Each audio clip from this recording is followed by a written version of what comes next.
Morning and welcome. दोस्तों, पिछली class के अंदर हमने पढ़ा था कि वॉइस में नेगेटिव सेंटेंस को कैसे चेंज करते हैं। आज हम पढ़ेंगे कि वॉइस में इंटरोगेटिव सेंटेंस को कैसे चेंज करते हैं।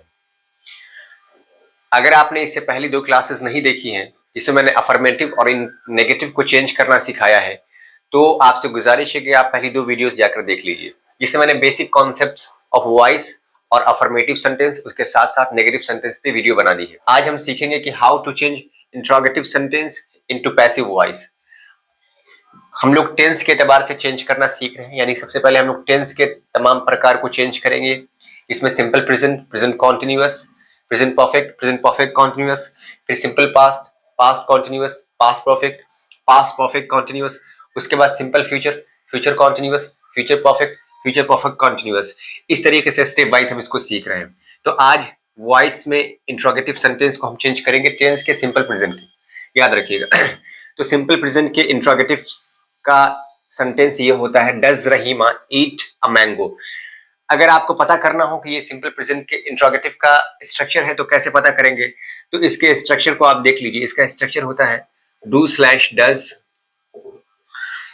Plus subject plus V1 plus object. ये इसका स्ट्रक्चर होता है। तो do does plus subject plus V1 plus object, ये इंट्रोगेटिव का है। अब रही बात इसको चेंज कैसे करेंगे पैसिव वॉइस के अंदर। देखो ये एक्टिव है।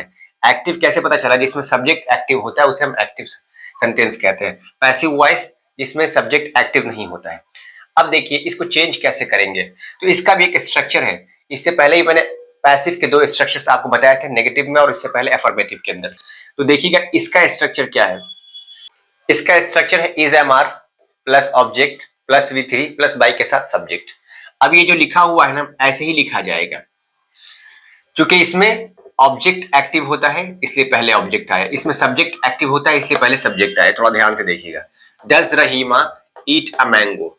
अब यहां देखिए ये मैंगो है, यानी सिंगुलर है और है हमारा इंट्रोगेटिव। तो पहले इज एम आर में से क्या आएगा? यहाँ ए की वजह से इज आएगा क्योंकि यहाँ पे सिंगुलर है।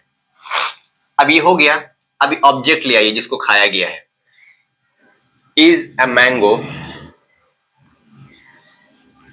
उसके बाद V3 ईटन, फिर उसके बाद बाई के साथ सब्जेक्ट बाई रहीमा। ये हो गया is a mango eaten by Rahima. अब ये बना कैसे, उसके लिए आप यहां देख सकते हैं। इसी तरीके से एक सेंटेंस है, do you play cricket. Do you play cricket. अब पता कैसे चलेगा ये इंट्रोगेटिव का है? तो यहाँ पे डू डज देखकर आप पहले समझ जाइएगा कि इंट्रोगेटिव का स्ट्रक्चर है। ये बताने की बात नहीं है, बहुत बेसिक चीज है। डू यू प्ले क्रिकेट, ठीक होगी बात। अब यहाँ देखिए, यहाँ पे यू लिखा हुआ तो आप कंफ्यूज मत होइएगा। हम ऑब्जेक्ट का एतबार करके इज एम आर पहले लेकर आएंगे। तो क्या है, क्रिकेट सिंगुलर है ना, तो यहाँ पे हम देखिए क्या करें, is cricket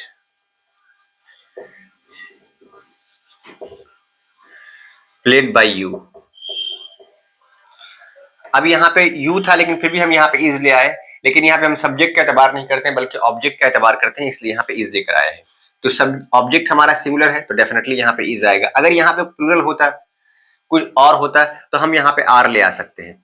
is cricket played by you. एक और सेंटेंस है, डू वी नो देम।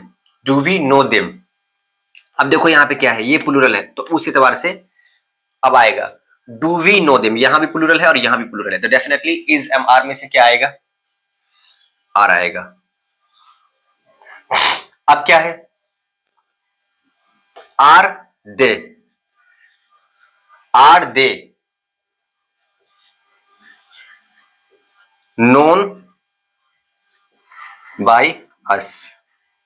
तो जो ऑब्जेक्ट होता है वो सब्जेक्ट में चेंज हो जाता है और जो सब्जेक्ट होता है वो ऑब्जेक्ट में चेंज हो जाता है। ये मैं पहले बताया था आपको।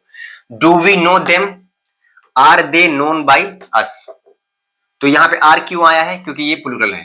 ये प्लूरल है इसलिए यहाँ पे आर आया है। ये सिंगुलर है इसलिए यहाँ पे इज आया है। ये सिंगुलर है इसलिए यहाँ पे इज आया है। तो इस तरीके से आप इज एम आर का लिहाज करके इसको चेंज करेंगे। ऐसा नहीं कि यहाँ पे आप यू वी देख के फौरन यहाँ पे आर लगा देंगे और यहाँ पे अगर सिंगुलर हो तो फिर गलत हो जाएगा। जैसे इस वाले केस के अंदर आप देखेंगे, यहाँ पे बहुत सारे स्टूडेंट्स कंफ्यूज हो सकते हैं कि यू है तो डेफिनेटली यहाँ पे आर आएगा क्योंकि यू के साथ आर आता है, बट उनको ख्याल ऑब्जेक्ट का रखना है। अक्सर यहाँ गलतियां होती है। एक बार फिर से मैं आपको रिपीट कर दूं, ये एक्टिव का स्ट्रक्चर है और ये पैसिव का स्ट्रक्चर है। एक्टिव पैसिव के स्ट्रक्चर के अंदर फर्क ये है कि यहाँ पे डू डज पहले आया है, यहाँ पे इज एम आर पहले आया है। उम्मीद कर रहा हूं कि एक छोटी सी वीडियो इंट्रोगेटिव को चेंज करना है, पैसिव वॉइस के अंदर सिंपल प्रेजेंट के इंट्रोगेटिव को कैसे करते हैं आपके लिए आसान रहा होगा। एक बार थोड़ी सी रिपीटेशन कर लेते हैं। Does Rahima eat a mango, तो डज क्यों? क्योंकि ये इंट्रोगेटिव का सेंटेंस है, do does plus subject plus V one plus object, उसका स्ट्रक्चर है एक्टिव का इंट्रोगेटिव में सिंपल प्रेजेंट के। उसके साथ साथ इसको चेंज करते हैं तो इज एम आर पहले लेकर आते हैं। देखो ये भी हेल्पिंग वर्ब है, ये भी हेल्पिंग वर्ब है। इससे पता ये चला कि जो हेल्पिंग वर्ब है वो पहले आता है इंट्रोगेटिव सेंटेंस में, चाहे वो एक्टिव हो या पैसिव हो। अभी हमारा ऑब्जेक्ट था तो ये सब्जेक्ट बन जाएगा, तो यहाँ पे हम इज ए मैंगो ईटन। और एक चीज मैं आपको बता दूं, V3 पैसिव वॉइस के अंदर बिल्कुल कॉमन है। अगर कोई चीज पूछे, कोई भी आपसे पूछे कि पैसिव वॉइस के अंदर या वॉइस के अंदर सबसे कॉमन चीज क्या है, तो आप कहेंगे V3, क्योंकि हर जगह V3 आएगा। V3 के बिना इसका कोई काम नहीं होता, इसलिए आपको V3 याद होना चाहिए। Eaten by Rahima. इस तरीके से डू यू प्ले क्रिकेट, तो क्या होगा? Is cricket played by you. Do we know them, are they known by us. ठीक है, उम्मीद कर रहा हूं कि ये वीडियो आपके लिए इन्फॉर्मेटिव रही होगी। Thank you for watching this video, have a good time.